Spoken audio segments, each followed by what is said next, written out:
Hello everyone. तो ठंडियाँ आते ही एकदम ताज़े फ्रेश आंवले मिलने शुरू हो जाते हैं। आंवले पूरी बॉडी के लिए फ़ायदेमंद भी होते हैं। चाहे आंवले का आप मुरब्बा बनाइए, अचार बनाइए। ये आंवला बालों के लिए, स्किन के लिए बहुत ही फ़ायदेमंद होते हैं क्योंकि आंवलों में भरपूर मात्रा में विटामिन सी पाई जाती है। तो मैं यहाँ बना रही हूँ आंवले का मुरब्बा, जो कि बहुत ही टेस्टी, बहुत ही रसीले बन के तैयार होते हैं अगर आप इस प्रोसेस से बनाएंगे। आंवलों को मैं 7 से 8 घंटे पानी में डाल के रख दी थी। सुबह मैंने करीबन 7:30 बजे इसको पानी में डाल दिया था और शाम को 6:30 बजे मैंने बनाना शुरू किया। तो यहाँ पे मैंने ना ही फिटकिरी का यूज किया है, ना ही चूने का। मैंने एकदम सिंपल पानी में इसको डाल के रखा था क्योंकि जिस तरह से मैं बनाती हूँ, यहाँ पे फिटकिरी और चूने का पानी आप यूज नहीं करेंगे ना, फिर भी आंवले का मुरब्बा एकदम सॉफ्ट और एकदम रसीले, खट्टे मीठे बन के तैयार होते हैं। बहुत ही टेस्टी ये मुरब्बा बनता है। तो यहाँ पे मैंने पानी से निकाल के इसको अच्छे से साफ़ कर लिया।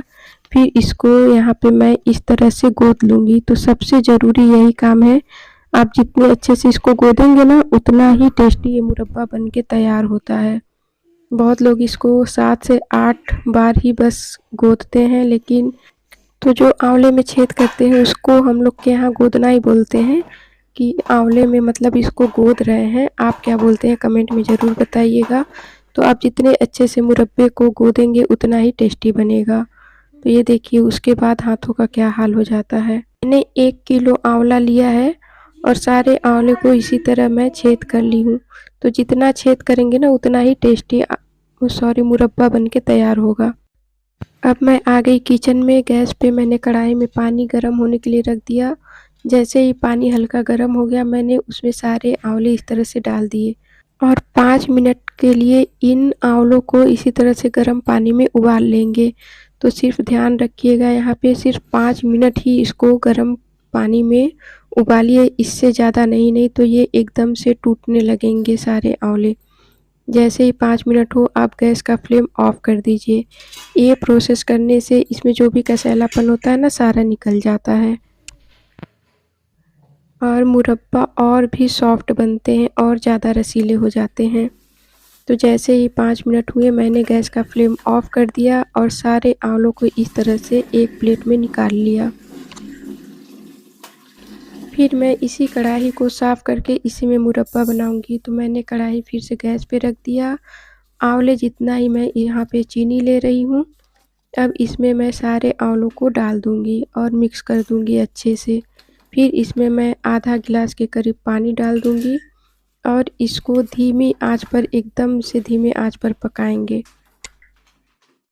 तो मुरब्बा बनाते समय ध्यान दीजिएगा कि लोहे और तांबे की कढ़ाई बिल्कुल भी यूज ना करें, क्योंकि मुरब्बा खट्टा होता है और खट्टी चीज़ें लोहे और तांबे में नहीं बनाई जाती हैं। तो यहाँ पे मैं सारी चीनी इसी तरह से मिक्स कर लूँगी। जैसे ही चीनी मिक्स हो जाएगा, इसमें मैं पानी डाल दूँगी और मुरब्बे को 20 से 25 मिनट तक एकदम लो फ्लेम पे पकाएंगे। तो ये धीमी आंच पे पकता रहेगा और उतना ही ये सॉफ्ट होता जाएगा। तो आप भी इस तरह से मुरब्बा बनाइएगा। अगर आपके घर में बच्चे मुरब्बा नहीं खाते होंगे ना आंवला के, तो बच्चों को भी ये मुरब्बा बहुत पसंद आता है क्योंकि इसमें बिल्कुल भी कसैलापन नहीं होता है। बहुत ही टेस्टी मुरब्बा बन के तैयार होता है और जैसे जैसे ये पकता जाएगा ना, वैसे ही ये चाशनी थोड़ी सी गाढ़ी हो जाएगी और मुरब्बे का कलर भी चेंज होता जाएगा क्योंकि इसके अंदर बहुत ही अच्छे से रस चला जाता है। तो यहाँ पे मुरब्बा 50% कुक हो गया है। तो यहीं पे मैं डाल दूँगी कूटी हुई 2 हरी इलायची और चम्मच सेंधा नमक। इससे मुरब्बा का टेस्ट और भी बढ़ जाता है। आप चाहें तो यहाँ पे काली मिर्च का पाउडर भी डाल सकते हैं। मेरे बच्चों ने मना कर दिया था, इसलिए मैंने नहीं डाला।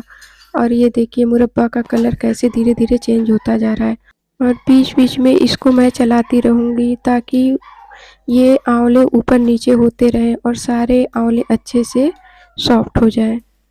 तो ये देखिए धीरे धीरे ये पकते हुए 20 मिनट हो गए हैं और कैसे इसका कलर चेंज होने लगा है। और जब भी मुझे मुरब्बा बनाना होता है ना, तो मैं रात में ही बनाती हूँ ताकि ये बनने के बाद रात भर मैं रख दूँ और सुबह ये अच्छे से सेट हो जाए। तो ये देखिए मुरब्बा बन गया है, मैंने गैस का फ्लेम ऑफ कर दिया और मेरी बेटी बार-बार आके देख रही थी कि मुरब्बा बना कि नहीं।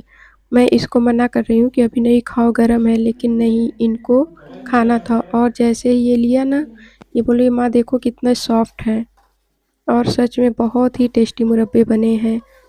मुरब्बे बन गए हैं तो मैं इस सारे मुरब्बे को काँच के बाउल में निकाल के रख दूँगी और जब ठंडे हो जाएँगे तो मैं इसको काँच के जार में रख दूँगी। तो ध्यान रखिए यहाँ पे भी मुरब्बे कभी भी प्लास्टिक के डब्बे में नहीं रखिए, काँच के ही जार में रखिएगा। तो ये मुरब्बा का रेसिपी आपको कैसा लगा? वीडियो अच्छा लगा होगा तो लाइक करिएगा, अपने दोस्तों के साथ शेयर करिएगा। फिर मिलती हूँ नेक्स्ट वीडियो में, तब तक के लिए